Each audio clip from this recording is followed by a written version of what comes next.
You are listening to The Audit, presented by IT Audit Labs, where we offer a well-designed framework tailored to your specific security needs that will reduce organizational risk and improve security posture. I'm Eric Brown, managing partner at IT Audit Labs, joined by security engineer Nick Mellum. Today we will be speaking with Cameron Birkland to learn more about FlipperZero, a portable Tamagotchi-like tool developed for interacting or hacking control systems like RFID and NFC tags, radio remotes, iButton, and digital access keys.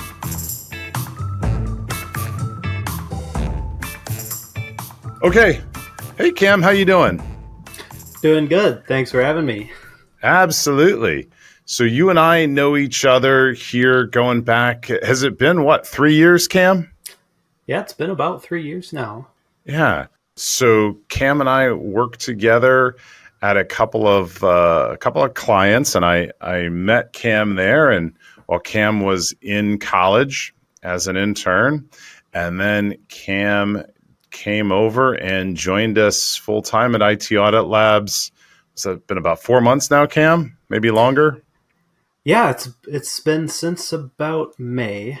May, okay, yeah, awesome. So going on 5 months. And Cam and I are actually headed to Wild West Hackin' Fest in South Dakota next month. That'll be fun. Really looking forward to that. Yeah, excited for that one.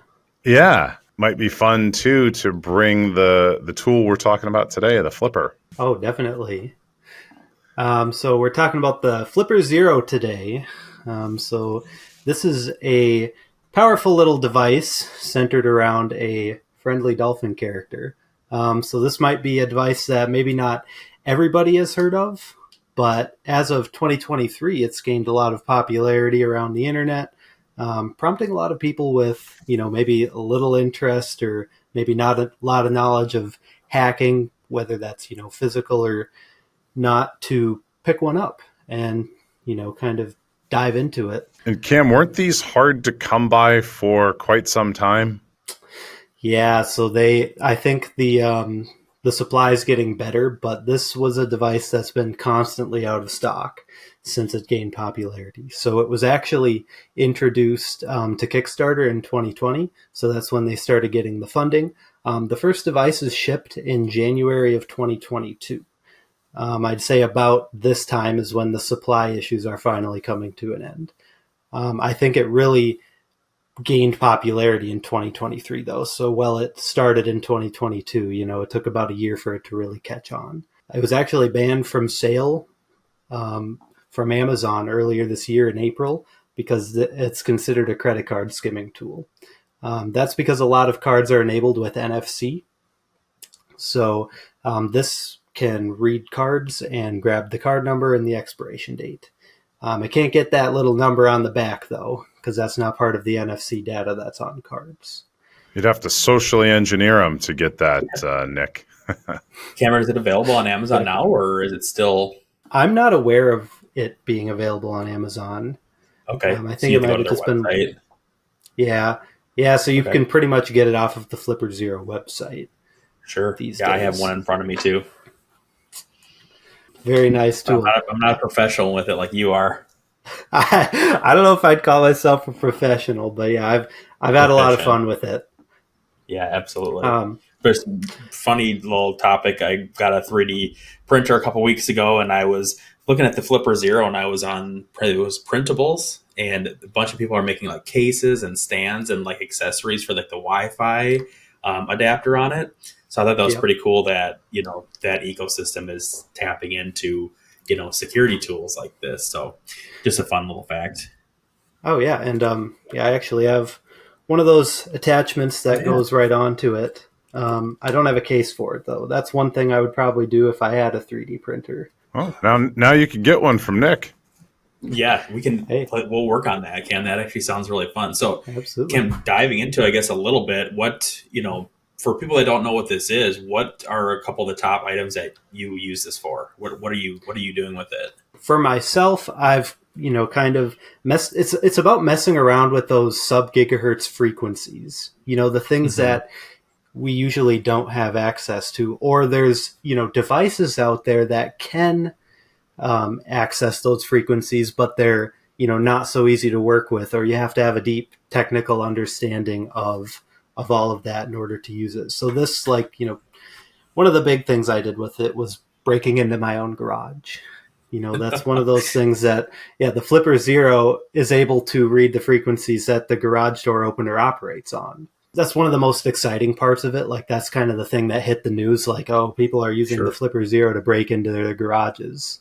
And so it's kind of scary in that sense, right? Oh, yeah, absolutely. For people with older garage door openers, they're absolutely vulnerable to this thing. Obviously there's a limitation of range.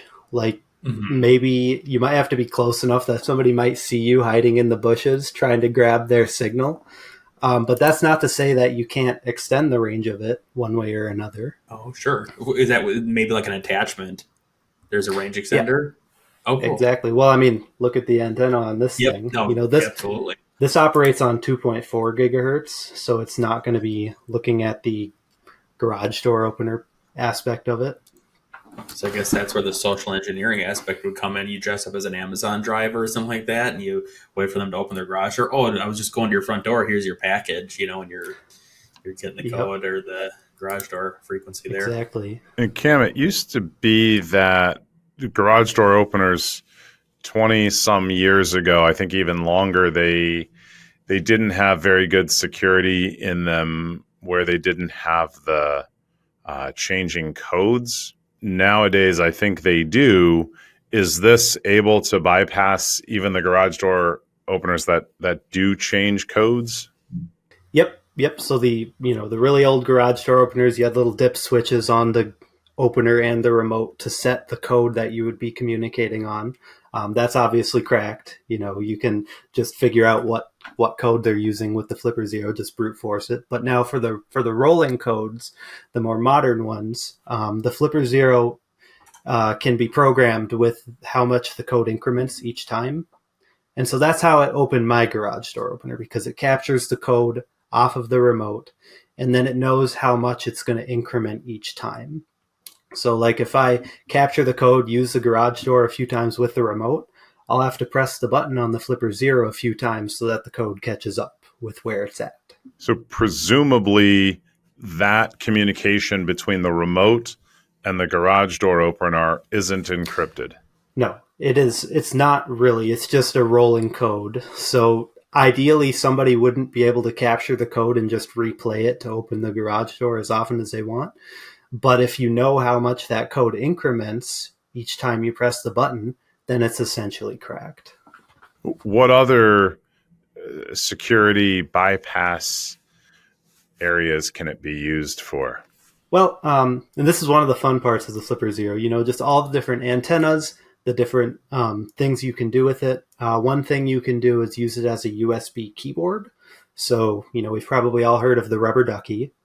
Well, the Flipper Zero with its USB port on the side here can do essentially the same thing as a rubber ducky. And they've made it so that it actually runs Ducky script. So if you want to throw a rubber ducky script on this thing and use it like a rubber ducky, you absolutely can. And just to refresh our memory, what does the rubber ducky do? So the rubber ducky looks kind of like a flash drive. I don't have one out right now, but it looks like a flash drive.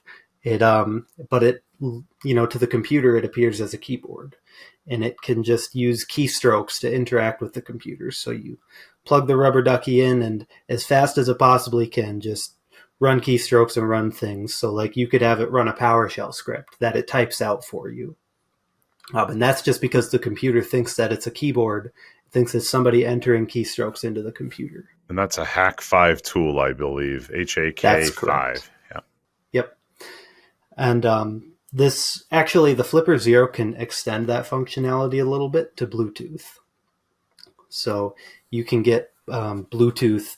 You can get a Bluetooth connection with this thing and then use the keyboard that way. Oh, that was my question: is how are you using the keyboard with it? So that answers that.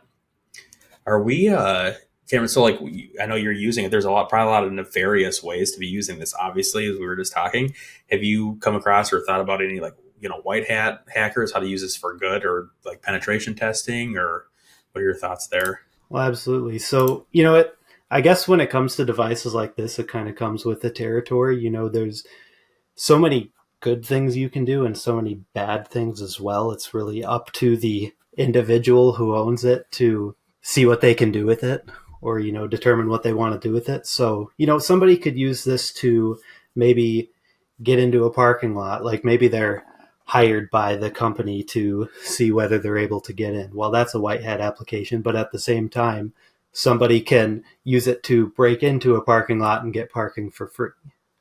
So a friend of mine works for one of the 3-letter agencies where they have to go around and chase around bad people. And one of the things that he's mentioned in his agency car, he has the ability to go into different parking garages, and it just opens up the gate automatically for them. So they can go in if they need to pursue somebody. They're not fiddling around getting a card or whatever it is, right, to get in. So would the rubber ducky have the ability to copy that code somehow, that communication between the thing in his vehicle and the parking garage? Because if it is, we're going to go over to his house this weekend with that rubber ducky, and we're all getting into the garage free next week. Yeah, so with the FlipperZero, I guess it all depends on what frequencies they're using and what protocols that it's operating on, right? So like if it's a very modern protocol, the FlipperZero is probably not going to be able to get into that. But if it's older, even maybe early 2010s, early 2000s, this can probably capture it and replay it as much as you want. Have you done any research on some of the other things that people are doing, and maybe it's kind of in that gray area of the taking over of the construction signs or changing gas pump prices, different things like that might be kind of interesting that, maybe you've not tested personally but have read about? Oh, so absolutely. So, in the modern day, a lot of things operate on the frequencies that the FlipperZero can look at. I just running down a list: car key fobs, like smart lighting. Sometimes you have smart light bulbs that maybe have a little remote that it's operated with. Wireless doorbells, gates. So that kind of falls under the same as garage door openers. The FlipperZero also has the ability to read proximity cards, and not necessarily every single protocol. Like I won't say that it's cracked everything, but if somebody's using an older card, the FlipperZero definitely has the ability to copy that.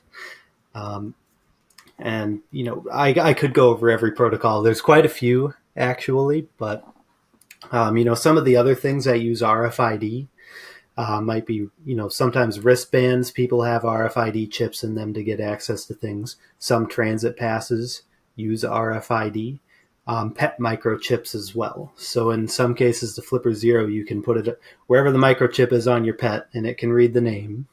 So Nick, do you have all of your cats chipped?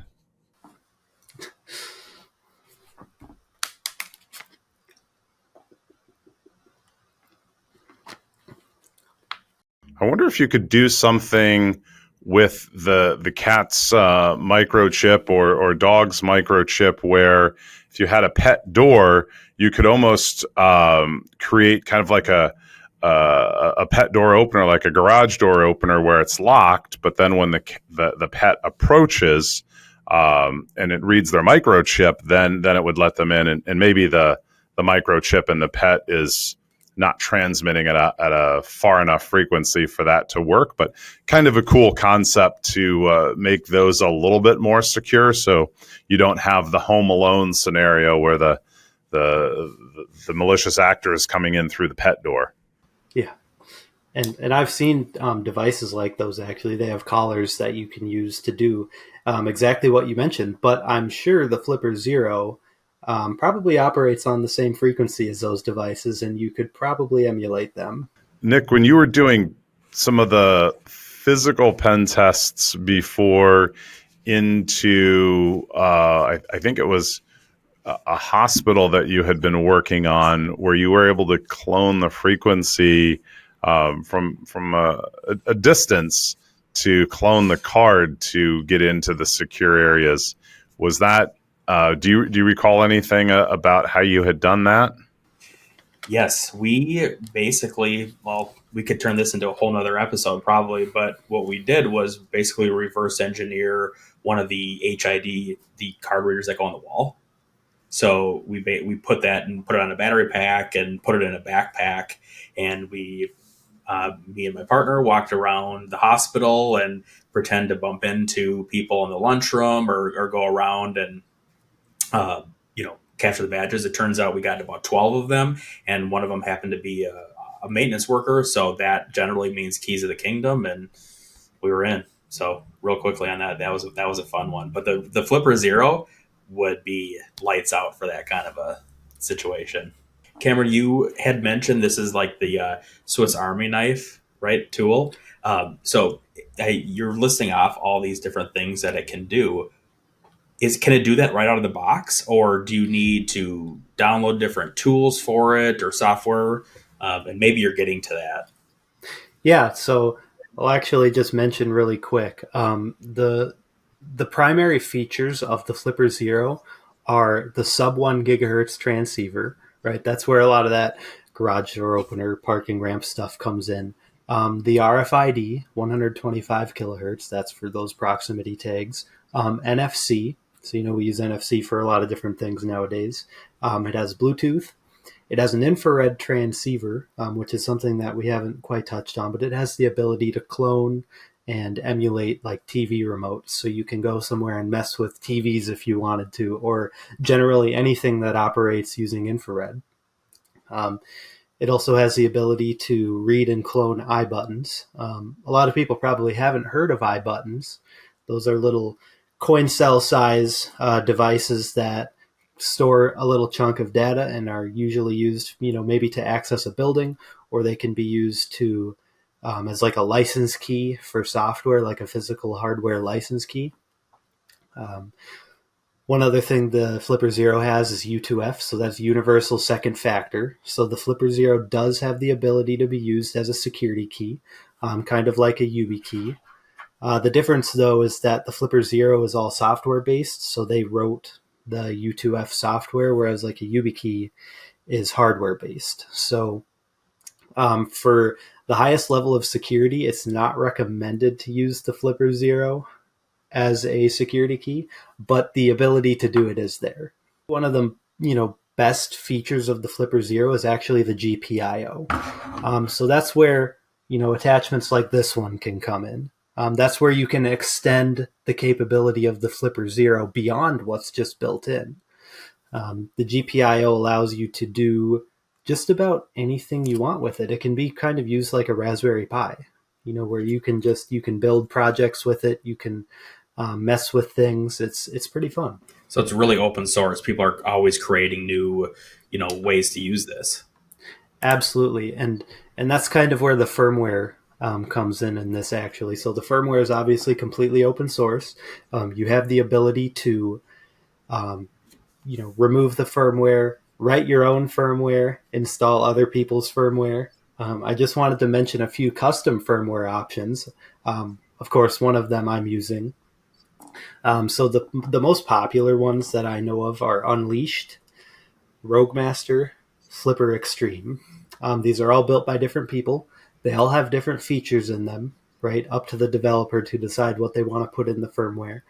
But these extend the capability of the Flipper Zero by removing regional restrictions on the Flipper Zero. So you can imagine the local governments aren't too happy about this device. So the manufacturer has to sort of dumb it down a little bit to make sure that people aren't using it for nefarious purposes. But by installing these custom firmwares, you're completely removing those restrictions. And one important thing to note is that these firmwares also allow you to capture those rolling code protocols, like with garage door openers. So by default, obviously, when you get this right out of the box, it's not going to let you just open somebody's garage door. It has the capability to do that, but in order to help get the device through, maybe governments and things like that, they're going to restrict your ability to do that. And one other thing this comes with the custom firmware are extra apps, games, plugins, things that you can do with this that you aren't able to do out of the box. Which one do you use, Cameron? Or have you tried them all? Yeah. The firmware I'm using is the Flipper Extreme. I've also used the Unleashed, but sometimes when I'm messing with certain things, you have to install a certain firmware because those have the plugins or the apps that you're looking for. I'll be doing a few demonstrations here, and on each of these demonstrations, I'm using a different firmware because not every firmware has the ability to do the things I'm looking to do with it. So there's not like one rules them all. You have to use each one for different abilities. That's kind of the way it ends up working. And I think as time goes on, each firmware is adding different features. Maybe one will come out on top, sort of like this firmware has everything. But generally, everybody's got different goals when they're building their firmwares. So it's just dependent on what you're doing, like what firmware has the features that you need. Well, I'm looking forward to seeing these demos. Absolutely. So, yeah, this seems like as good of a time as any. So I want to run through how I got my garage door open with it. So starting off here, you see I have the garage door remote as well as the FlipperZero. So what I'm running here is the frequency analyzer. So this was just telling me what frequency the remote is operating on. So, the first thing you need to know is like, what frequency do I need to be monitoring in order for the FlipperZero to capture it? And now that I know the frequency, I can go ahead and set it. And now it's scanning. So I press the garage door button, instantly captures it. And so with that, I can go and save it on the FlipperZero, and the FlipperZero will be able to increment the rolling code.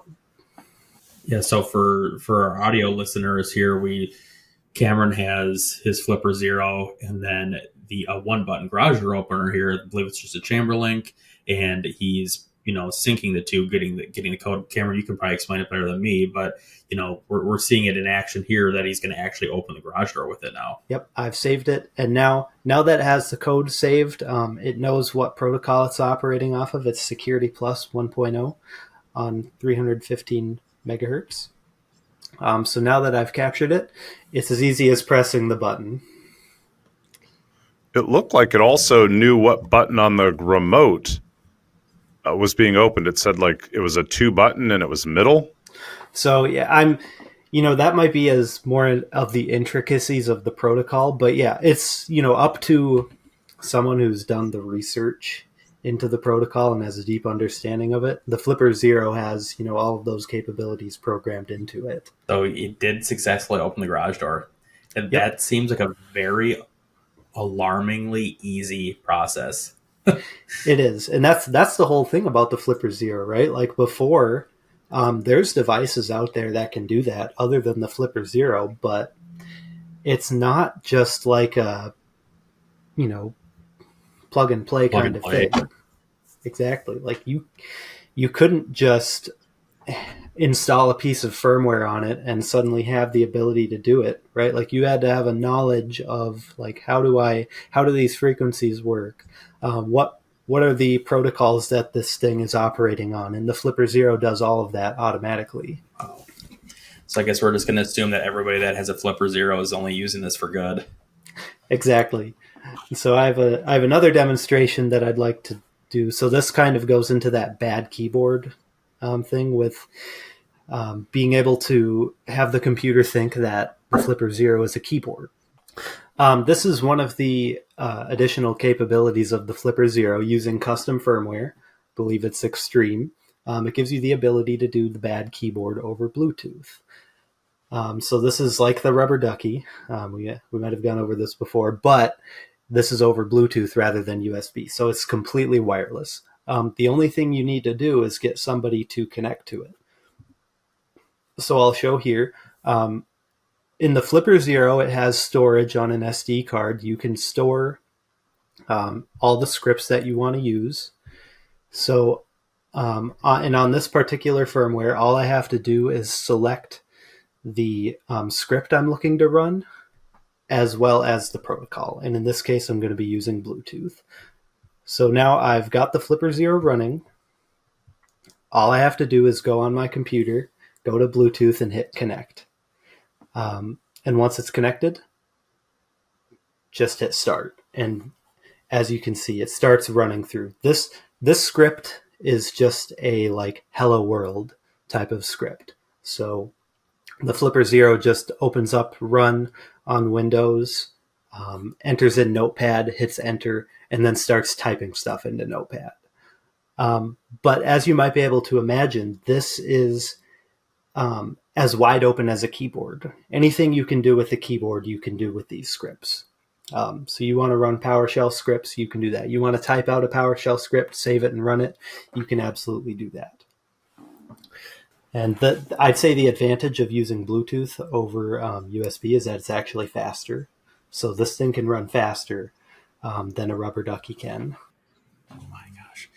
Cameron, do you have any examples of how this has been used in cyber attacks, or have you seen it in the news or in action at all?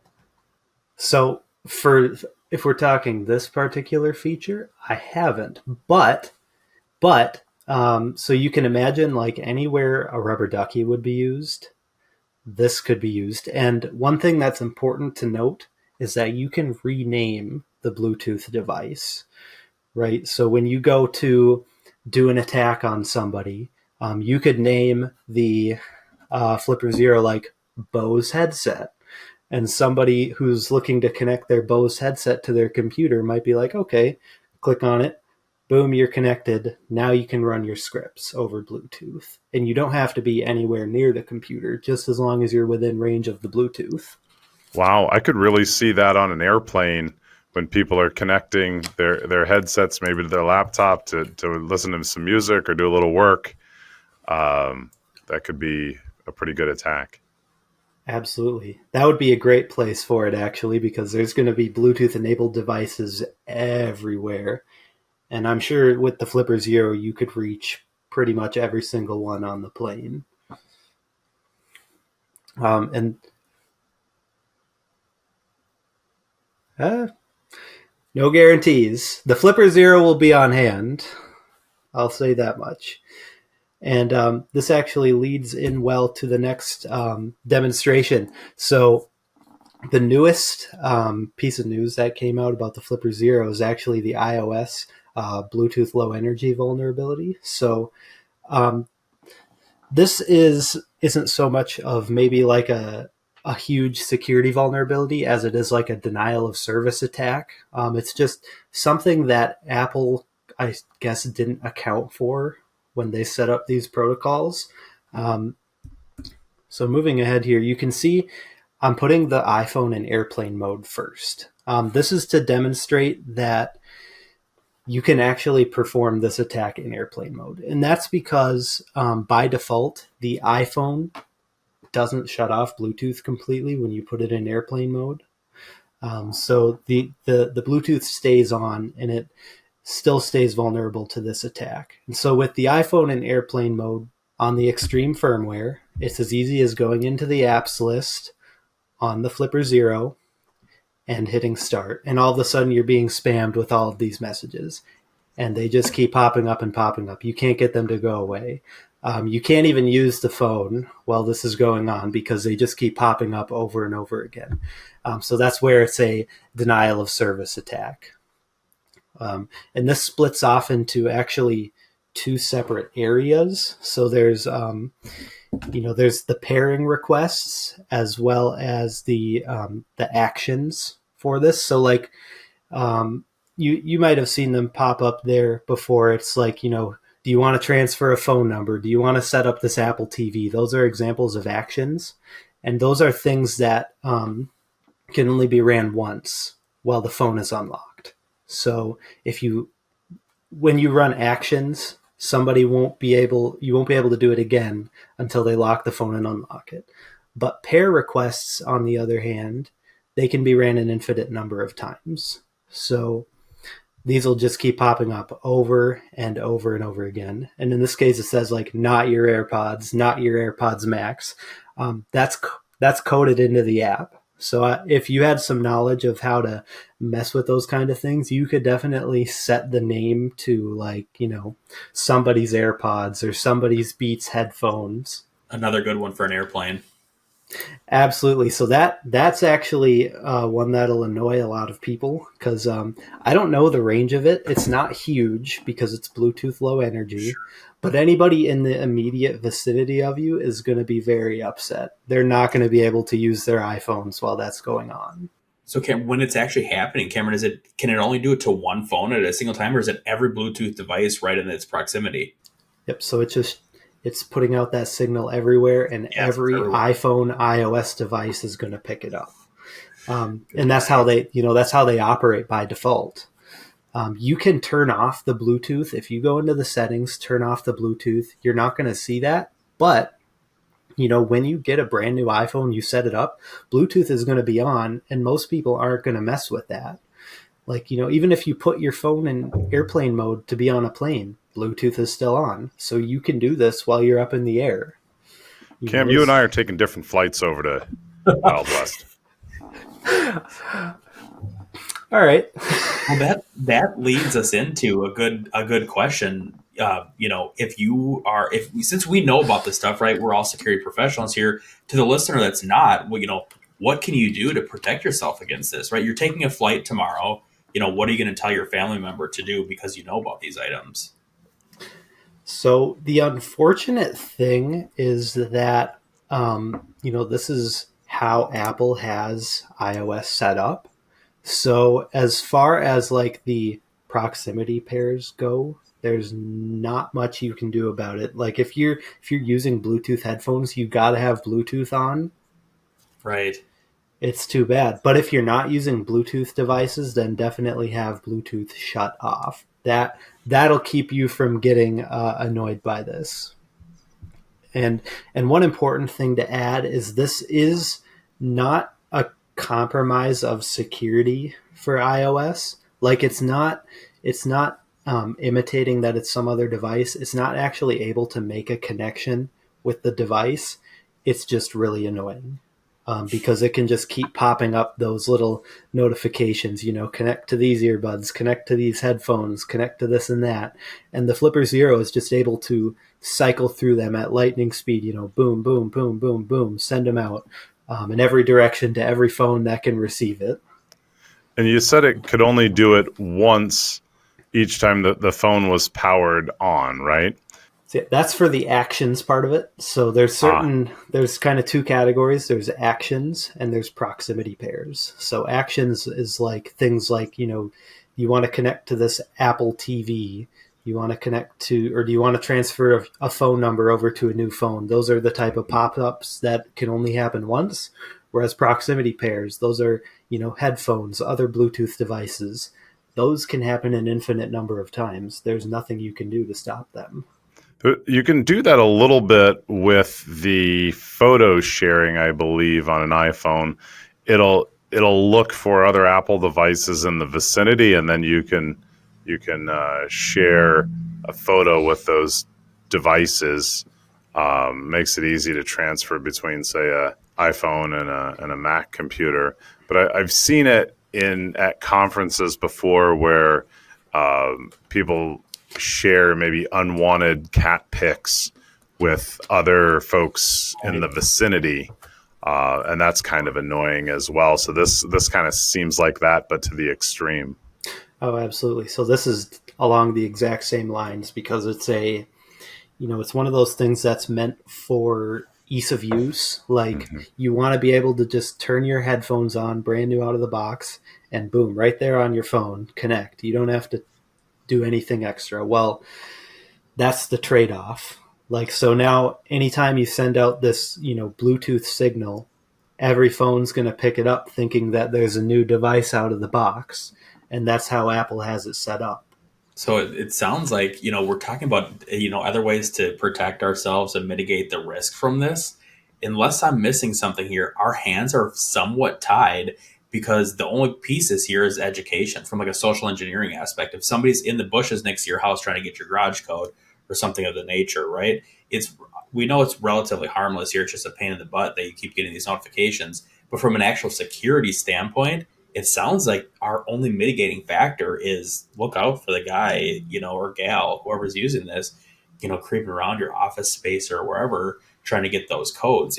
Cameron, is that true, or is there other ways that we can look to mitigate the risk? Yeah. So obviously there's, like in the case of garage door openers, some are going to be better than others, right? Like some maybe some that are even on the shelf are going to be using older protocols. And it's really a matter of like with your existing garage door opener, you just have to understand what it is and is it vulnerable to these things. And don't consider your garage a safe place anymore if it is. You have to keep in mind that somebody could have one of these devices and grab it.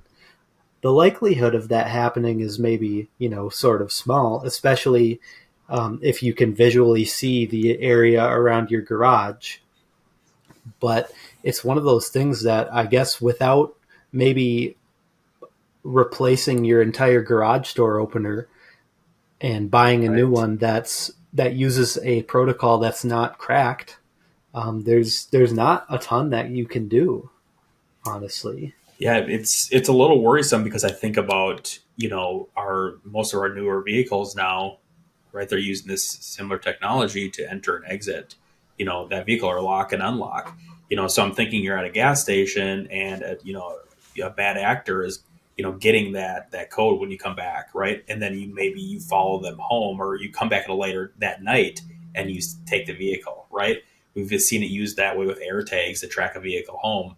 Well, if this can be used as a car key, it is pretty alarming what you can do with this. So it's almost going to be up to the auto industry too to figure out other ways to lock and unlock. But we're so ingrained in what we're doing. Some of the things that you could do, and I saw, Cam, you were using a Chamberlain remote, and I believe some of the newer Chamberlains have a camera built into them, and of course there's third-party cameras as well. They've got a built-in camera and mic, but you can set those alerts to get a notification on your phone, on your watch, anytime the garage door is opened, and it could also share a picture. So that way, Nick, if anytime the door opened, you'd get an alert. If that happens a lot, you might get alert fatigue, but at least you could see what was going on there. Historically, you'd have a record of what happened, and then potentially you'd have the video evidence as well. And if your home is protected by Smith & Wesson, then that might deter some would-be adversaries. Beware of dog sign. Or beware of cat. I think a 44 is better than a dog, but we could agree to disagree. I'm with you on that one. And one other thing that's coming up, as we're going through this is, hotel keys, right? You check in your hotel and somebody's swiping the code and then they can get into the room. Is there any other uses that you're seeing or hearing about like that? Well, absolutely. So as far as hotel rooms, as long as it's using the right frequency, the flipperzero is going to be able to grab that. If there's any level of encryption on it, of course, that's going to need to be cracked. But, I have a feeling that in some cases, they're probably not going to be that great. But just on the idea of RFID, so one of the, the reason why this was banned off of Amazon is because it was considered a credit card skimmer. And it technically is, right? Because credit cards just have the number and the expiration date stored in an RFID chip inside of them. if you're trying to use it like online, it's not quite enough information to do anything with because it doesn't have that 3-digit code on the back for you to be able to actually, use the card, but it does get the vast majority of information right off of it. I was trying to remember the Darknet Diaries episode that talked about the individual who was playing online poker and was staying at a hotel, and his room was broken into a few times, and they tinkered with his computer. And I forget the full details of the episode, but it sounded like it was a nation state attack. And this just seems to me, Cameron, that the tools now that are making their way into the marketplace are the tools that nation state actors had for, if not decades, at least a half a decade worth of time. But now they're relatively available to the general public. So I wonder what tools the nation state actors are playing with that we haven't yet seen, but will maybe in a couple of years. Oh, definitely. So I wouldn't, the Flipper Zero is one of those devices that takes all of those, different tools that they've been using for so long and just puts them in a compact, easy to use package. So obviously it's a little dumbed down. Like, it's not going to be as advanced or have as many capabilities as these super advanced, highly technical, tools that are being used by highly knowledgeable people, but it puts some really strong capabilities into people's hands. And I will be interested to see, like, maybe there'll be a Flipper 1 someday. Like, what capabilities will that add? It's very possible that we could see some additional things added to it that make it even more powerful. But it sounds like a lot of that stuff could be added through firmware, no? Absolutely. So working with the hardware that the Flipper Zero already has on it, I mean, your capabilities are pretty much unlimited. As far as like working with the frequencies and things, the Flipper Zero has the ability to read that stuff and then gives you the ability to do whatever you'd like with it. Like, the nice thing about this is it's all one platform, right? That you're interacting with all of these different things. So you're developing apps, you're developing firmware, anything you can do with this, it's all right here. Cameron, it was great having you on today. Thanks for hanging out with us on the audit. And certainly, Nick, always appreciate you being here as well. But great topic, Cameron, and we look forward to future conversations about the Flipper. Thanks for having me. It's been a lot of fun. In the current technology landscape, managing risk among other operations can be incredibly challenging. Let IT Audit Lab's experts provide a detailed, thorough examination in preparation for your upcoming audit. Contact us to learn more. Thanks to our producer, Joshua J. Schmidt, and our audio-video editor, Cameron Troy Hill.